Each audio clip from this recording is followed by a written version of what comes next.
Many of you have been part of a thing called Dad the Family Shepherd. In fact, let me have you raise your hands. How many of you men have maybe gone through a Dad the Family Shepherd with me or with somebody else?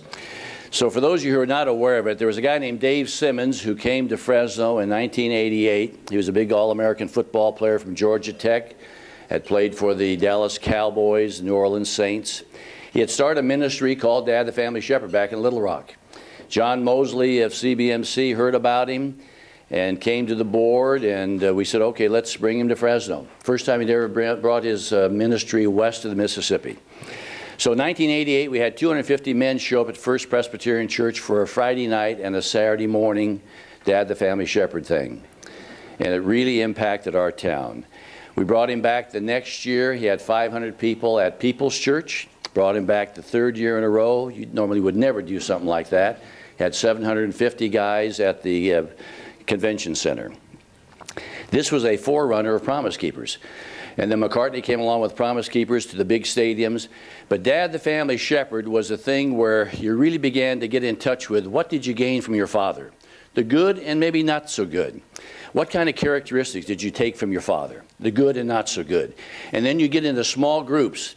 And you'd have 4 or 5 men and you'd meet for 4 weeks. Not a Bible study, but biblically based. Well, Dave Simmons died suddenly in 1994. He was a very close friend of ours, and I can remember like it was yesterday. I called Rusty's daddy, Buford, and said we need to get this guy a job in Fresno, and we offered him, Buford actually offered him a job. They moved to Fresno, and then shortly thereafter, the big guy died. We are the only city, seriously, left in the world that does Dad the Family Shepherd. There are no books even around. The books are all out of print. There is a ministry called that, but the young fella who runs it out of Kansas City couldn't believe there was a bunch of old guys out here doing Dad the Family Shepherd. And Ron Flores just finally put everything on a CD, and now we're really powerful. We've been running it off a cassette tape. How many of you even know what a cassette tape is, for crying out loud? So what we're going to do today here, men, is Ron Thomas is going to interview 3 guys, and they're going to share about their daddy. I have to say this to you. I've discipled a lot of guys over the last 25 years. I've never seen a study like Dad the Family Shepherd that's impacted men. I'll share one more quick story, then I'll shut up. Because to me, this was a turning point. I think H. Spees and some guys asked me to be on the no-name board back about 1995. And I was the only business guy. The rest were all pastors. And there's nobody here today that was in that meeting. But GL was a part of that, and Buford was a part of that, and CC, and I think that was before you may have come to town, or you might have been a part of that, Jim. I don't remember for sure. And so Gordon Donahoe was the chairman. He said, you, Tom, lead the devotion today, 10-minute devotion. We had 12 guys on the board. So I said, each guy just talk for 1 minute about your dad. We never had a meeting. We went 2.5 hours, and guys cried because they loved their daddy, and some guys cried because they hated their daddy. And I thought, you know, this little study is powerful, even more powerful than I ever realized. So Ron Thomas is a guy that I got to know over 20 years ago. He was a banker, and he is the guy who heads up our Sweetheart Committee. Dr. Jerrod Bradley is really not a doctor, but I call him Dr. Jerrod Bradley. He was a New York Life guy, and he's now a teacher at Sanger High. And his bride, Becky, been married 1 year, is right here today to make sure he tells the truth. Jamal Jones is my bodyguard, and he heads up Fresno State Fellowship+Christian Athletes. And Ed Kaczmarek is the head man of Youth for Christ. So give those guys a great big hand. And Ron Thomas, all you guys come on up. Stand up here, all of you. Ron Thomas, all your show. Thank you. Thanks, Tom. Dad the Family Shepherd, it almost seems like it's just so simple. But as I look around, everybody in here, with the exception of Jamal, maybe Jerrod, is a father. And it's interesting that as fathers, as much as we hate to admit it, by the time you get to be my age, you're almost just like your own father. And Dave Simmons said, and there's a lot of things I took out of that study. I did that study in 1993, and there are so many things that still stick with me. It's just a little 4-week study. But there are so many things in that study that are amazing in the fact that they're so simple, but they're, again, so deep. Dave Simmons says that, you know, your father casts his shadow for 3 generations. which means we cast our shadow for 3 generations. One of the things that was so important to me, and it stays with me to this very, very day, is the first 15 minutes when you come in the door at home sets the tone for the entire evening. Think about that for just a moment. When you come home and you've had a bad day, do you let everybody know it? Or do you leave it at the front door and come in and want to be that dad or that husband that everyone's happy to see? I've got a 2.5-year-old granddaughter now. Man, it's just the best. And those same principles stay with you all the way through.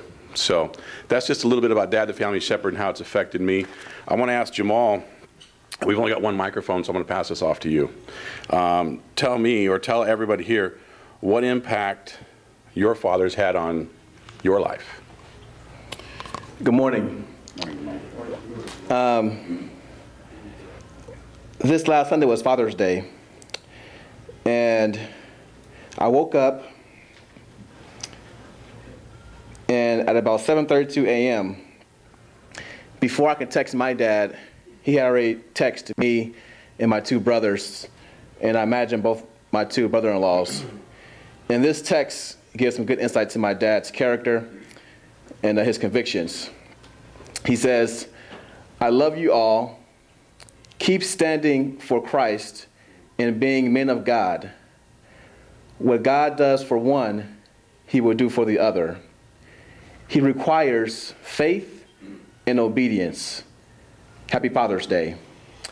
And I'll emphasize at the end of that text where he says, he requires faith and obedience. Happy Father's Day.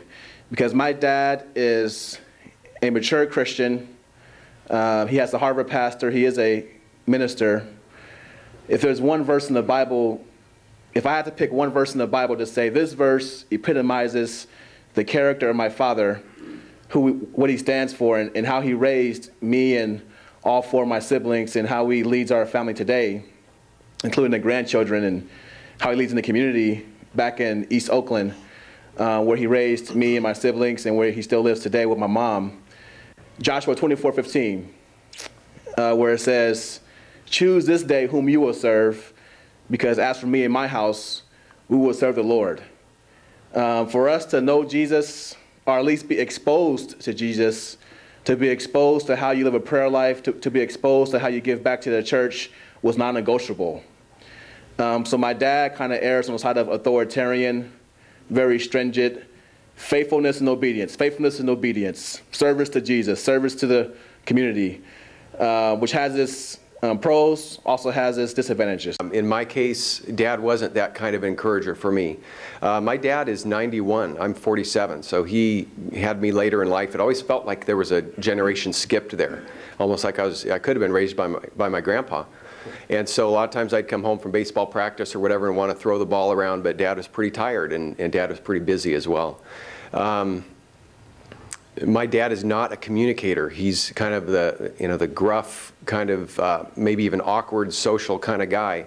So there's not a lot of two-way communication there. I love my dad. I feel like he gave me a foundation. A solid guy, never drank a drop of alcohol. Although there were hard times between him and my mom, he hung in. She had some health problems, some mental health problems, and he hung in through all of that. Great example of consistency and commitment. But as far as sitting down on the porch and chatting with my dad, that doesn't happen. I'm going to see my dad in a week from today. We're going to go out to breakfast. He's in Omaha, Nebraska. That's where I'm from. Go Huskers. If anybody wants to take me to Lincoln this fall, I'll go with you. It's actually in Georgia now after the tornado, I think. Oh, I guess I better call Dad. And we'll sit down over breakfast, and he'll say, "What are you going to be when you grow up?" That's one of his favorite lines. And I mean, we won't connect real well, but I'll love him. I'll tell him I love him and thank him. And for you guys that don't have that deep relationship, I know how that feels. You long for it, but sometimes it's just not. It's not really an option. But then I look towards what was a blessing, and I hang on that, and I appreciate those parts. I'm a pretty transparent guy. I could talk about anything. I think probably the hardest thing in the world for me to talk about is my dad. The last time I tried to do that publicly, I didn't make it through, and I kind of had to stop too. But and it's not a hard topic for me because I hate my dad, or I'm mad at my dad or anything like that. It's because I love my dad in spite of the fact that it hasn't always been easy to love my dad. And I think back to when I was a kid, and the things that I appreciate about my dad, and I say all the time, is he was always there for me physically. I played baseball growing up from 8 to 18. He never missed a single baseball game that I had. So I know there's people that wish that their father could have been there for them in that. But so I always appreciated that. And really, as a young kid, I really thought my dad walked on water. I thought he was just the greatest dad in the world. And we had fun when I was a little kid, riding go-karts and motorcycles. And we had boats and everything. It just seemed like it was always playtime for me. And I think as I got older and started to understand my dad and started understanding what it means to be a man, I started to get a little more bitter at my dad. My dad's 67. He's been an electrician for 50 years. He's done that all his life. Didn't really go to school after high school. But he's worked hard all his life. He works with his hands. He could do anything with his hands, just a jack of all trades. And I really appreciate that about my dad. And he's been married to my mom over 40 years. I think it's been a difficult marriage for them. They don't always get along, but I really respect the fact that they've stuck it out and been there for each other for that long. That's been a great testimony to me. But I think the parts that have been hard for me is when I think about my dad, and also when I was younger. My mom always says, when you and your brother were little, I used to have to take you to the bars just so your dad could get a chance to see you, because sometimes after work he'd go hang out there with his buddies and kind of forget that he had a family at home. And I think she was really upset by that. And then again, when I was young, I remember there was a time when I didn't really understand what was going on, but my dad had been drinking a lot, and he got in a motorcycle accident and almost lost his life. His face was all swollen and messed up and broke his jaw, and he had thought, when he regained consciousness in the hospital, he had thought that he was in a car accident. And his first question to my mom was, where's the boys? Where do the boys live? He didn't really understand what had happened to him, and thank God that sobered him up, and he never drank again. So I appreciate that about my dad. My dad is always, I think he has good intentions, but he doesn't know the Lord, doesn't have a relationship with the Lord, and I think because of that, he lacks peace in his heart. And I feel like everything's always turmoil in marriage and family and his relationships with people, and I really hate to see that in my dad. And it's one of those things that's hard for me to talk to my dad about anything significant too. I feel like he's a bitter person, but I love him so much. And I think as I grew older, I became to just say, man, I forgive my dad, I love my dad, and it's never too late to just establish a relationship with my dad. And in spite of things, I still love him and appreciate him. My parents divorced when I was about 4. My mom remarried when I was about 7. And my stepfather adopted us, and we took his last name. And he treated us as if we were his biological kids, my 2 brothers and I. And we were not a church-going family. I didn't have any religious training at all as a youngster growing up. My dad was a hard-working, blue-collar kind of guy. Didn't graduate. I didn't go to college. Graduated high school. Went into the Air Force right out of high school.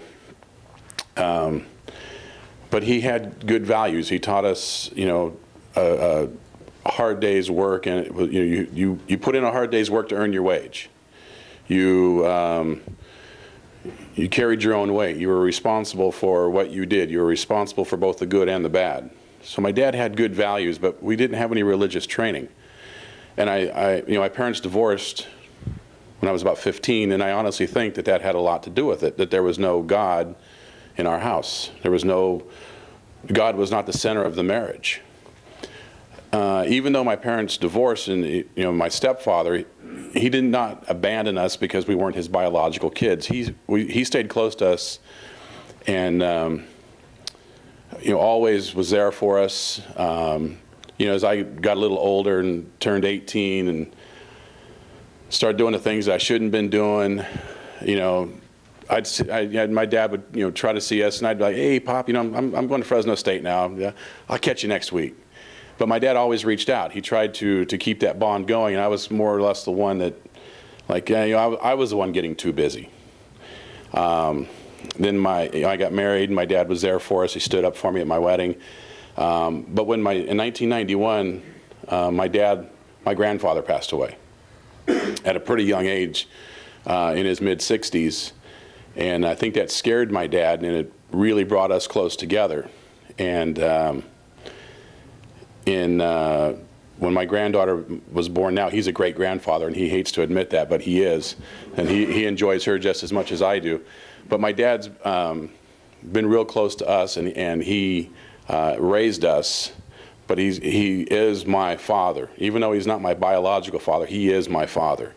My kids call him Grandpa. My granddaughter calls him Grandpa. He is who my father is. And an interesting story, last summer my wife and I were doing some traveling. We were going to go into Vancouver, so I needed to get a passport. So I went to the courthouse in Madera to get my birth certificate. They went to look for it, and it's not there. And they said, well, you know, I said, I was born in Madera. I was born in Dearborn Hospital on Yosemite Avenue. I was born here. They said, well, were you adopted, or was there any legal issue? And I said, well, yeah, my dad adopted us when I was 7. Well, your birth certificate's in Sacramento. We have to order it. Okay. So they order my birth certificate. It comes in, and it's got my stepdad, my dad's name on it, James Thomas. And when I went and had lunch with my dad that day, I told him how proud I was that his name was on my birth certificate. And it's tough for me to tell that story. And there's only about 3 people in this room that know that story before today. So my dad had a tremendous impact on our lives. I told him I was coming here today, and I got to brag about him a little bit. And he tells me, he says, son, I just wish I'd been a better father to you. That's how he thinks.